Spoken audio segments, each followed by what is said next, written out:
wanted to make a vlog series based on my different kinds of collections, and today I'm doing my Pokemon collection! It's not that big, but it's still somewhat impressive, full of vintage Pokemon toys and some newer ones, but a lot of these toys are from my childhood, which it hurts to say that they're vintage because that makes me feel so much older than I actually am. Alright, so stay tuned for some of that.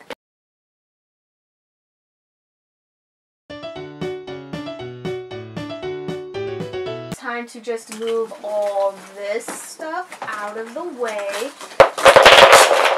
Let's just...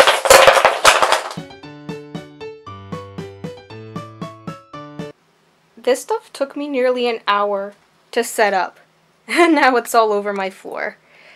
Oh my god. Well, on to the first topic.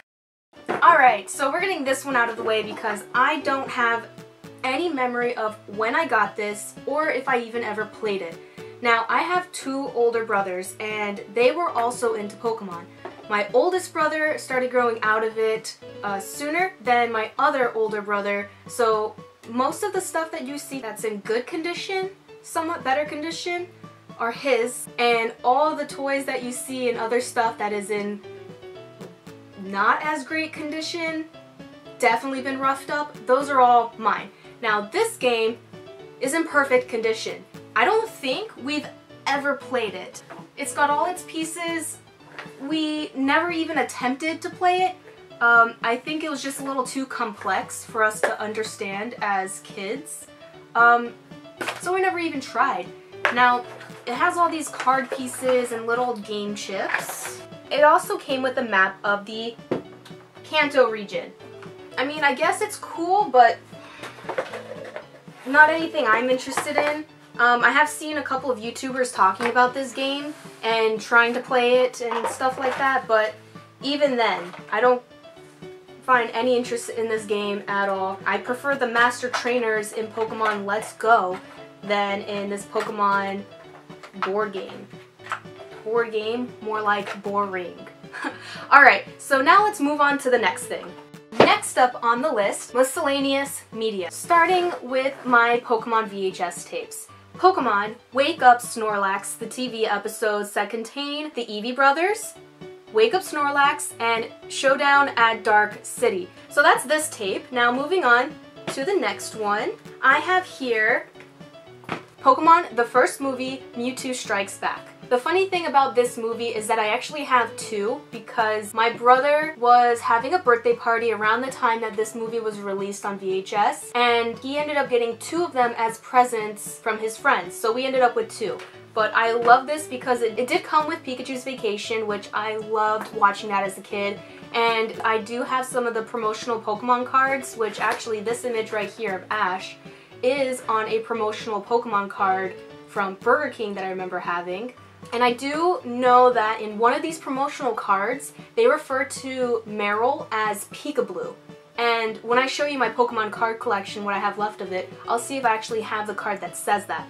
I don't know, but it's something I saw online. I'm like, oh my god, that's wild. Because the only Johto Pokemon that we were first introduced, besides Togepi from Misty, was Snubbull, Meryl, and Donphan. Donphan was in the actual movie, and I was actually upset that at the time I didn't know what it was called because it was during a silent montage of the Pokemon theme introducing the movie.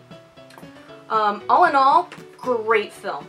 Loved it. Pokemon, the first movie is... Wow, the anime was like my first anime that I ever got into. Okay, now moving on to other media. What I have here is a Pokemon Origami booklet. This wasn't mine. This belonged to my brother, I'm pretty sure, because I was too young and stupid to understand how to read instructions to do origami. And I think there is, if I shake it, there is an origami attempt, unfinished, yep, there he is, of Pikachu. Now, never finished, probably because it was too confusing to figure out.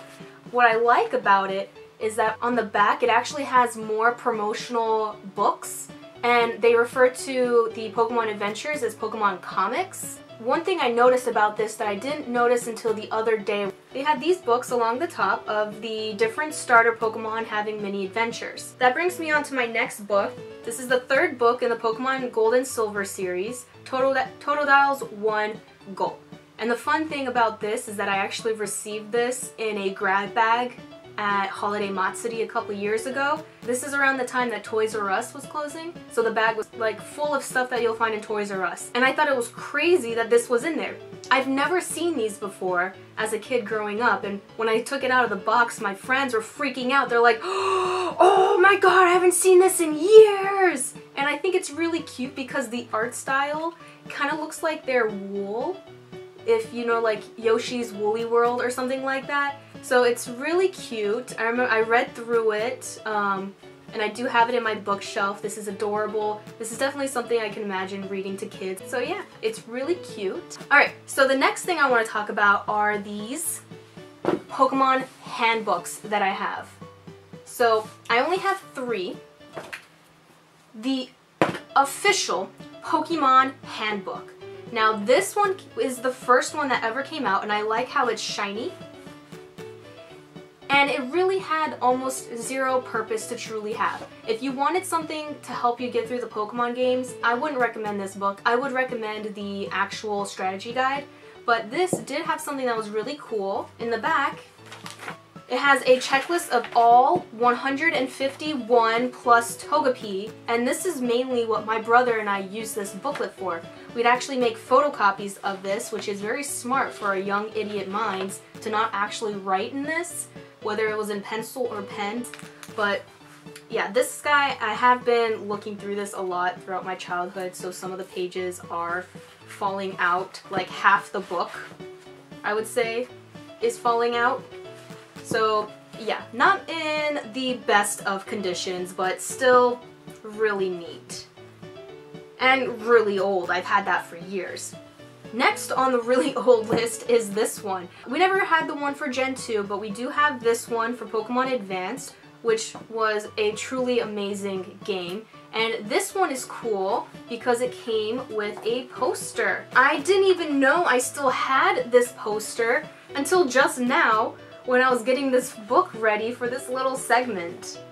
So it has all the Pokemon that are brand new to the Hoenn region. And I remember as a kid, I played the game before the anime came out, so I didn't know exactly how to pronounce most of these Pokemon's names. So even to this day, I probably mispronounce a lot of these Mons names. Oh, look, it has falling out pieces of paper too. That's unfortunate. This is actually the last anime that I watched, which brings me to this handbook. Now, this handbook is actually new to me. I was actually given to this by someone at work. What I don't exactly like about this, though, is that the Pokemon are in alphabetical order rather than numerical. Kind of annoying, but goodness, look how fat this guy is, especially to this one. But the main difference is the Pokemon Gen 1 handbook only has Pokemon Gen 1 plus Togepi. The Pokemon Advanced book only has Pokemon Advanced Ruby Sapphire Pokemon. This one actually has over 640 Pokemon in it, so it does include the lot at the time. So it explains why it's a bit of a big boy. Well, enough with all this media, let's move on to the next thing, which is my Pokemon cards, or what's left of my Pokemon cards. Well, that's it for my Pokemon collection. Thank you for watching, and stay tuned for more videos in the future. Bye!